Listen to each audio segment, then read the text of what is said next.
Arestado ang isang babae nagtangka umanong dukutin ang dalawang batang nakasabay niya sa jeep sa Tondo, Maynila. Giit ng suspect, kakilala niya ang mga bata kahit itinatanggi naman ito ng kanilang mga kaanak.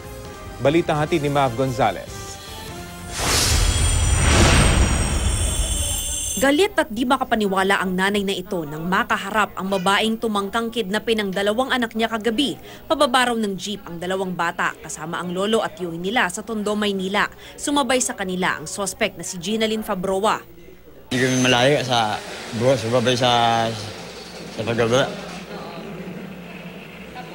Yung hawak-hawak niya na yung bata. Sabi nga niya, may dalawa siya kasama eh. May dalawa siya kasama. Talagang balak niya talagang ano yun. Balak niya talagang kunin niya po.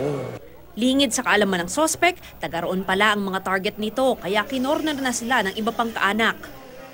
Sinalubong sila bali ng kapatid ko. Pronta yung babae kung sino ka. Batawak mo yung mga pamangking ko. Eh itong panganay ko raw, umiiyak na. Tapos yung hawak ng dalawang kamay, ganun.